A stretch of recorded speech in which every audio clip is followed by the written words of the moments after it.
محل مشهور اسمه كنافة وبسبوسة، لقيته منزل صورة زي الصورة اللي انتوا شايفينها قدامكم دي، جلاش مورق محشي فول سوداني متحمص.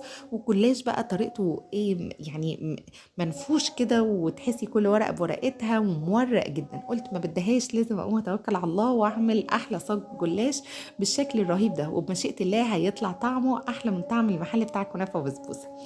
هنا بقى انا بجيب اي فول سوداني، يعني انا كان عندي نص كيلو من الفول السوداني، قلت هحمصه مره واحده، حطيته كده وفردته في صينيه، ولعت الفرن من فوق ومن تحت لمده تقريبا 5 6 دقايق، بس كنت طبعا براقبه لحد ما لونه بدا يغمق حاجه بسيطه عن شكله، عن لونه الاصلي اللي انا كنت جايباه بيه.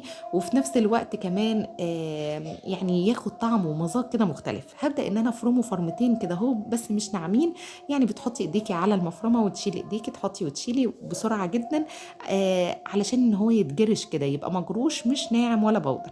حطيت معلقه من السمن، والمعلقه الكبيره دي هو العسل، بس العسل عندي مجمد شويه. وهبدا ان انا اقلب بقى الفول السوداني مع السمن مع العسل بالشكل ده. تقلبيه بايديكي او بمعلقه كده اهو. اهم حاجه ان احنا نحصل كده اهو على حاجه تقدري انك تمسكيها، او تقدري انك توزعيها بسهوله في صاج الجلاش. بصوا بقى شكل الفول عامل ازاي، طعمه وريحته يتاكل كده من غير اي حاجه. هنا بقى الصاج عندي كبير، وحطيت على طول معايا هنا اهو كوبايه من السمن. السمن تدوبيه كده على النار لو هو مجمد عندك. ما بفضلش ان الجلاش يتعمل بزبده او بزيت، ممكن سمنه على زيت، وممكن سمنه بس، ويفضل كمان ان انت ما تعملهوش بزيت بس.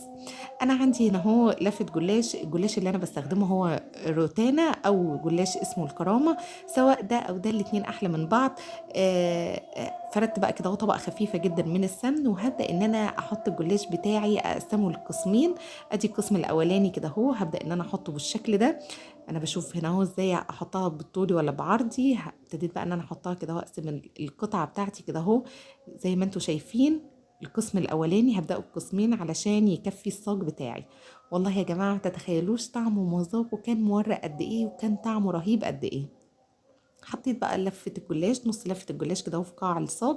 وهبدا ان انا احط كوبايتين الفول السوداني او كوبايتين الا ربع من الفول السوداني كده اهو بالشكل ده، وهنبدا ان احنا نفرده. في المحلات الكبيره بتاع الحلوانيه بيجيبوا كده اهو زي نشابه او مردانه كده اهو، يبداوا ان هم يفردوا الفول السوداني كله على الجلاش، بحيث ان كل قطعه من الجلاش تكون متغرقه كده جواها بالحشوه الحلوه دي من الفول السوداني. انا بقى هضغط كده اهو بالمعلقه، وهوزع على كل الجلاش بتاعي بالشكل ده. طبعا معلقه السمن ومعلقه العسل، عسل ابيض او عسل جلوكوز او سيرم تقيل او شربات تقيل، ده كل ده بيخلي كده اهو الفول السوداني بتاعك يتفرد معاكي بكل سهوله. ابدأي بقى افردي كده اهو بسهوله جدا، وكده اهو في الحواف وفي الجوانب وكده تمام جدا. ممكن بقى لو انت بتحبي زبيب وجوز هند تحطيهم مع الفول السوداني، وهتعملي نفس اللي انت عملتيه. ممكن تحشيه بالقشطه عشان تكون بقلاوه بالقشطه او جلاش بالقشطه. في كل الحالات اي حاجه اعملي ما يحلو لك. ابتديت بقى ان انا اظبط كده اهو الورق بتاعي الجلاش بتاعي، وجايبه هنا سكينه عريضه كده، او تجيبي مسطره علشان كل الخرط بتاعتك تطلع نفس الحجم، ونفس نفس الحجم ونفس القطعه، كل قطعه تبقى زي اختها بالظبط. تجيبي بقى مسطره او سكينه كده عريضه عندك او اي حاجه كده وتقيسي بيها، وتبداي على طول تقسمي صينيه الجلاش بتاعتك بالشكل ده. في الوقت ده انا ابتديت ان انا اسخن الفرن بتاعي على درجه حراره وسط، يعني من 180 ل 200، وهولع الفرن من تحت بس، ما تولعيش الشوايه الا لما كله، وهو يعني بعد تقريبا تلت ساعه هتلاقي كل الصينيه بتاعتك احمرت، ومش هتحتاجي اصلا فوق انك تشغليه.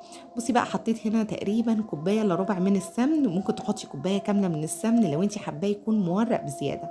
تعالوا بقى نجهز الشربات بتاعنا. شربات سهل وسريع وبسيط. شربات الجلاش بيكون تقيل لو انت حباه مقرمش قوي، لو انت حباه مش مقرمش قوي متوسط يبقى هنخليه شربات وسط.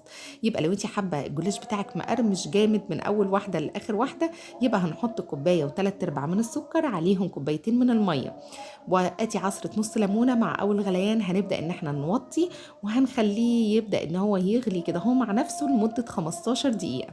بصوا بقى الشربات بتاعي ده بعد تقريبا من تلت لنص ساعه الجلاش، انا ما اضطريتش خالص ان انا اولع الشوايه من فوق، هو من تحت بس تولعي الفرن بتاعك من تحت بس. لو الفرن بتاعك مظبوط الشربات بتاعك ولا تقيل قوي ولا خفيف قوي. انا بحب الجلاشه كده اهو بتاعتك تكون مظبوطه، مش مقرمشه بزياده بحيث ان هي توجع لك اسنانك، وفي نفس الوقت مش طريه بزياده، تكون متوسطه بالشكل ده. الشربات بتاعي كان بارد والجلاش بتاعي كان سخن، حطيته عليه وهسيبه بقى لما يبرد خالص وهبدا ان انا اقطعه. شكرا ليكم والسلام عليكم.